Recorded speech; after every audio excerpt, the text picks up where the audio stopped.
How's it going, everybody? Gemini Jets 1272 here, bringing you guys another video today, guys. And today, as you guys can tell, we got a totally different video for you guys. Today's video is going to be me telling some stories, or telling a story, I guess. And this is a series I'm just going to start calling it FSX Story Time. As you guys can tell, that I'm playing FSX and I'm going to run it into a terminal. There I am. So yeah, but these are kind of more serious videos, and it's just that I don't know. I kind of like telling stories, and I like flying. And I guess I like having FSX in the background and being able to record this gameplay while telling a story. I just think that I just find it really fun. So yeah, guys, and my apologies if you guys can still see the thing on top. I'm gonna try to crop that out, but hopefully it's cropped out. But if it's there, I'm very sorry. I'm gonna try to get rid of that in these coming up videos. Anyway, let's get into it. So today, as you guys can tell by the title and thumbnail, I'm gonna be telling the story of the time that I almost died and the time that I had to go into an ambulance. Now, most people think that this is clickbait, but this actually is not clickbait. I easily could have died in this situation, as you guys are going to be able to tell by when I tell you the story. But anyway, if you guys do enjoy this video, always remember to hit that like button, and if you are at all new to my channel, hit that subscribe button for more stories like these, or for more Gemini Jets videos. So yeah, guys, let's do it. So basically, this incident occurred when I was going into 7th grade. Or, yeah, when I was going into 7th grade. So, it was the second day of school for 7th grade, and the morning of that, and by the way, this had been where I just moved to a brand new school. Like, I had been going to this same school my whole life, from preschool to 6th grade, and then in 7th grade, I moved to a totally different school. So, I mean, obviously, I was terrified, but to double with that, I don't know what just happened on the screen. Anyway, but what happened was, so it was the morning of the second day of school. It was 6 in the morning. I went to the hospital to go get some tests done. I'm not going to say the condition I was being tested for, because I think that's more private. I think that's private for me to only know and my family. But yeah, so basically I was at the hospital, and they said, okay, we won't get the results back for a couple hours. I'm like, alright. And then my parents was telling me, oh, it's all going to turn out clean, you'll be fine. But then, okay, so I was in study hall, fourth period. Fourth period. And it was 10:34, and I still have the pass that I signed at 10:30 to go to the bathroom.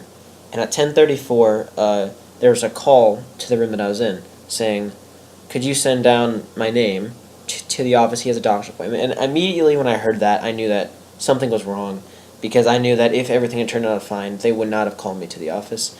And so I remember that I don't know what happened. I was in like a trance. I didn't go back to my locker to get my phone. I just had a computer bag with me, and I just put that on my shoulder and then just walked towards the office in like a daze, kind of.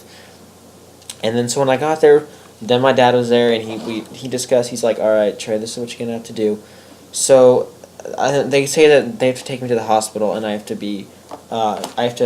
take an ambulance down to the city, because we live in a smaller town, you know. And so I had to be ambulance down to the city. And I just remember how terrified I was. I mean, I was just this little 7th grader, had no clue what was going on, didn't know what this meant. There was so much unknown. I was going in an ambulance all by myself to a hospital I had never been before, and it was just so scary. So I remember being in the ambulance. Well, actually, before that, I remember them trying to put the IV in my arm, and I just remember that I was so skinny that they couldn't even get it in my arm. Like, that's how skinny I was because of the condition. And you guys may be able to figure this out if you guys do have it yourself, or if someone else in your family has it.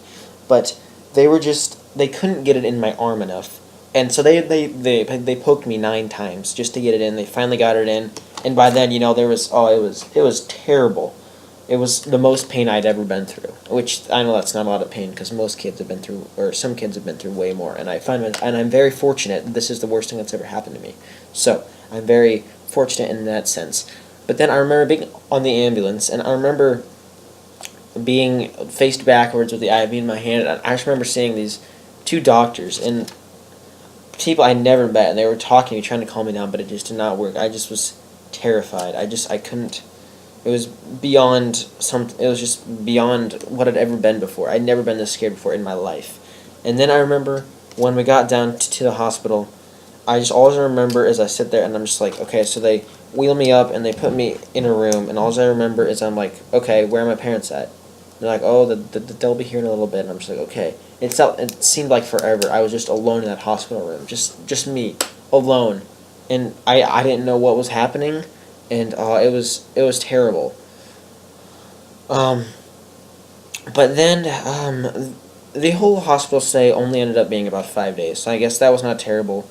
But yeah, that's probably the worst thing that's ever happened to me, and I know I'm very happy that that's the worst that's ever happened to me, because I know some people have been through extremely horrible stuff, horrible situations, and for that being the worst, I'm very fortunate for that. I will count that.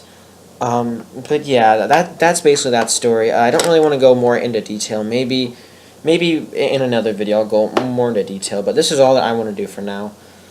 So yeah, guys, I know this video wasn't terribly long, but I just want to thank you guys so much for viewing, and please do remember to always hit that like button if you do enjoy this video. I hope you guys did.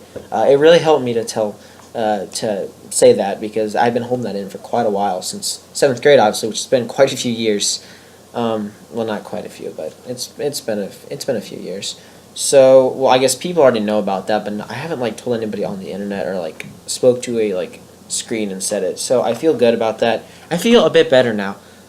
So yeah, guys, please do remember to hit that subscribe button if you are at all new to my channel.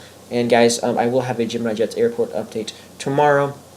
And if you guys are only into these, please do stay subscribed, because they will be coming more often. I'll probably do maybe 2 or 3 a week, then do Gemini Jet videos the other weeks, or the other days of the week. Anyway, guys, I'm going to end it here. Thank you all so much for watching. Please do remember to comment, like, and subscribe. Follow me on Instagram at GeminiJets1272, and I'll see you guys in the next video.